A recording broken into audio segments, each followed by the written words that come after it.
10 Years Later, by Alexandre Dumas, Chapter 45, in which Madame acquires a proof that listeners hear what is said.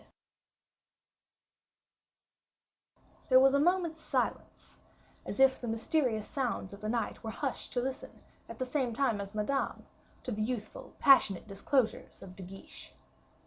Raoul was about to speak. He leaned indolently against the trunk of the large oak, and replied in his sweet and musical voice, "Alas, my dear De Guiche, it is a great misfortune." "Yes," cried the latter, "great indeed." "You do not understand me, De Guiche. I say that it is a great misfortune for you, not merely loving, but not knowing how to conceal your love." "What do you mean?" said De Guiche. "Yes, you do not perceive one thing, namely, that it is no longer to the only friend you have, in other words, to a man who would rather die than betray you. You do not perceive, I say, that it is no longer to your only friend that you confide your passion, but to the first person that approaches you."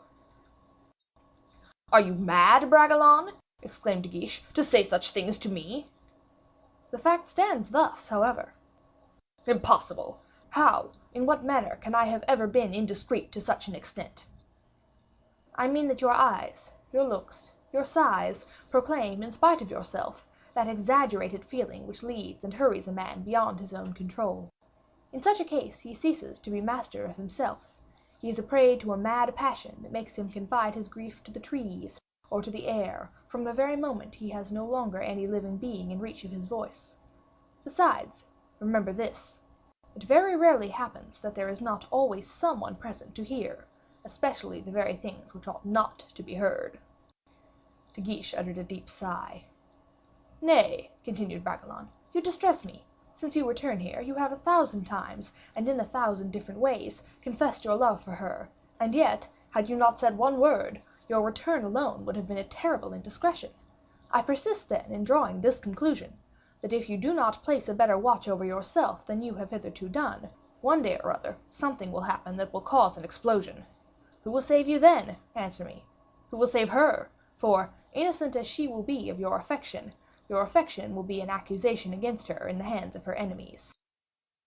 "Alas!" murmured De Guiche, and a deep sigh accompanied the exclamation. "That is not answering me, De Guiche."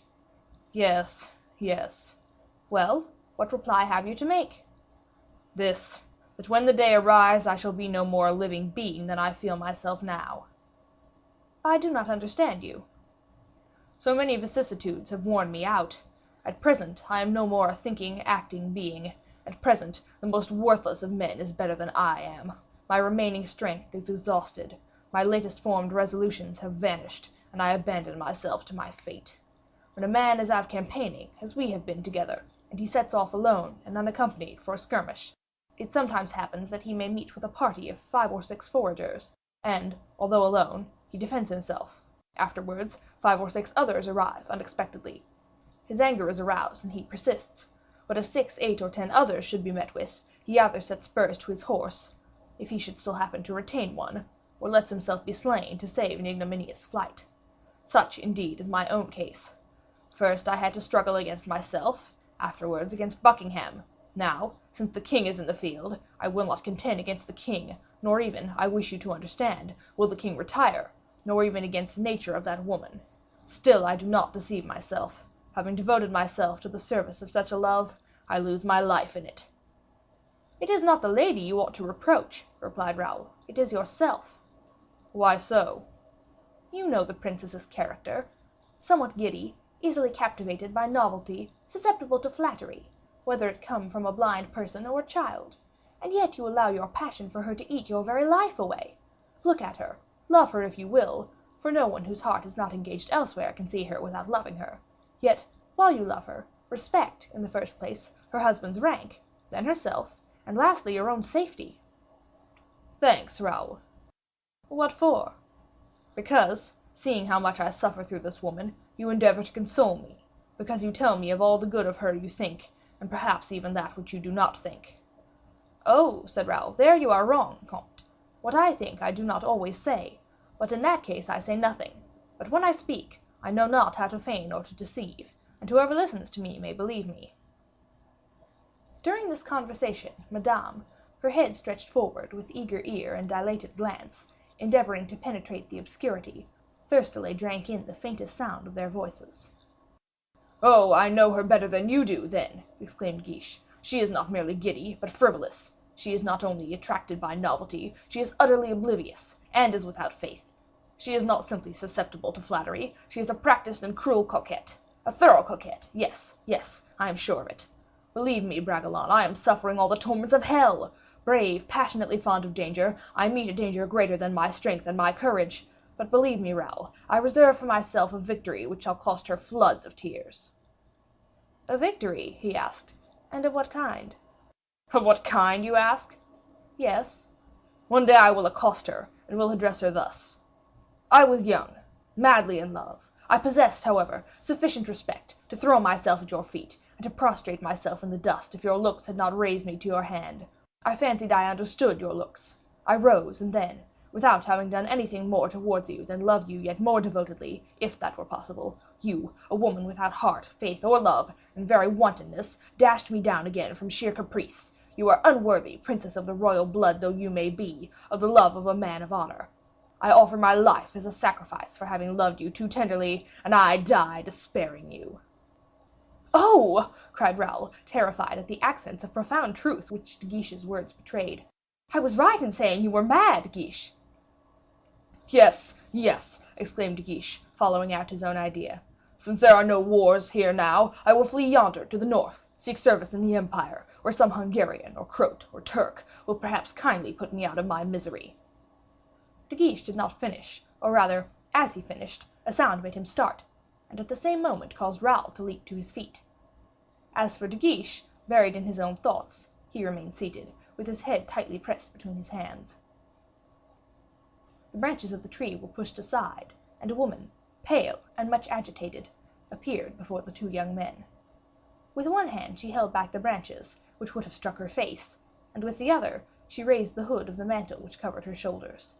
By her clear and lustrous glance, by her lofty carriage, by her haughty attitude, and, more than all that, by the throbbing of his own heart, De Guiche recognized Madame, and uttering a loud cry, he removed his hands from his temple and covered his eyes with them. Raoul, trembling and out of countenance, merely muttered a few words of respect. "Monsieur de Bragelonne," said the princess, "have the goodness, I beg, to see if my attendants are not somewhere yonder, either in the walks or in the groves, and you, Monsieur de Guiche, remain here. I am tired, and you will perhaps give me your arm." Had a thunderbolt fallen at the feet of the unhappy young man, he would have been less terrified than by her cold and severe tone. However, as he himself had just said, he was brave, and as in the depths of his own heart he had just decisively made up his mind, De Guiche arose, and, observing Bragelonne's hesitation, he turned towards him a glance full of resignation and grateful acknowledgement. Instead of immediately answering Madame, he even advanced a step toward the Vicomte, and, holding out the arm which the princess had just desired him to give to her, he pressed his friend's hand in his own, with a sigh, in which he seemed to give to friendship all the life that was left in the depths of his heart. Madame, who, in her pride, had never known what it was to wait, now waited until this mute colloquy was at an end. Her royal hand remained suspended in the air, and, when Raoul had left, it sank without anger, but not without emotion, in that of De Guiche. They were alone in the depths of the dark and silent forest, and nothing could be heard but Raoul's hastily retreating footsteps along the obscure paths.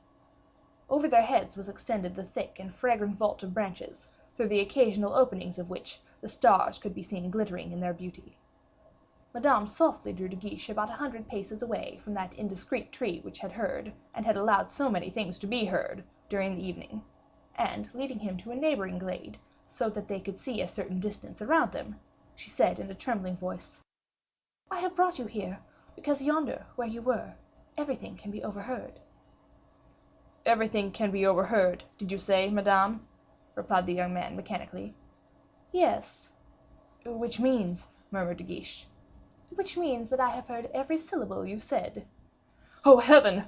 This only was wanting to destroy me," stammered De Guiche, and he bent down his head like an exhausted swimmer beneath the wave which engulfs him.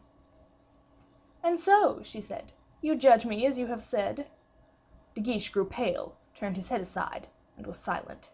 He felt almost on the point of fainting. I do not complain," continued the princess, in a tone full of gentleness.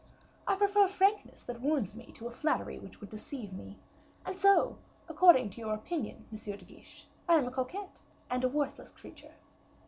"Worthless!" cried the young man. "You worthless! Oh, no, most certainly I did not say, I could not have said, that that which was the most precious object in life for me could be worthless. No, no, I did not say that."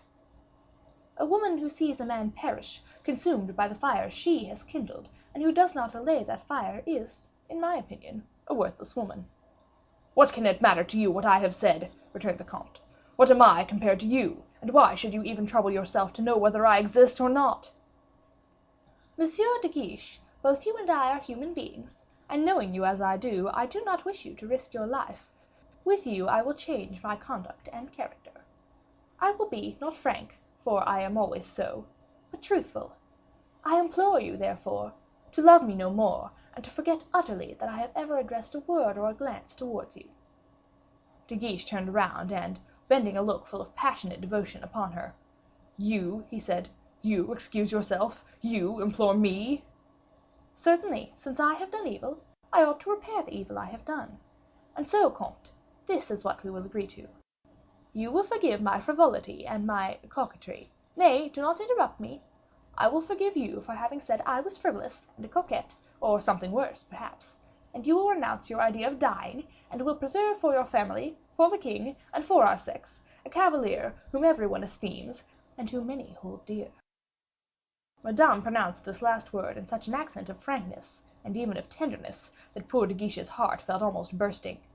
"Oh, Madame, Madame!" he stammered out. "Nay, listen further," she continued. "When you shall have renounced all thought of me forever, from necessity in the first place, and next because you will yield to my entreaty, then you will judge me more favorably, and I am convinced you will replace this love, forgive the frivolity of the expression, by a sincere friendship, which you will be ready to offer me, and which, I promise you, shall be cordially accepted."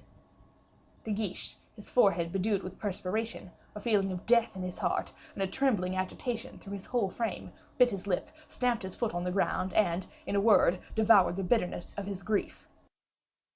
"Madame," he said, "what you offer is impossible, and I cannot accept such conditions." "What?" said Madame. "Do you refuse my friendship, then?" "No, no, I do not need your friendship, Madame. I prefer to die from love than to live for friendship." "Comte!" "Oh, Madame," cried De Guiche, "the present is a moment for me in which no other consideration and no other respect exist than the consideration and respect of a man of honor towards the woman he worships. Drive me away, curse me, denounce me, you will be perfectly right. I have uttered complaints against you, but their bitterness has been owing to my passion for you. I have said I wish to die, and die I will.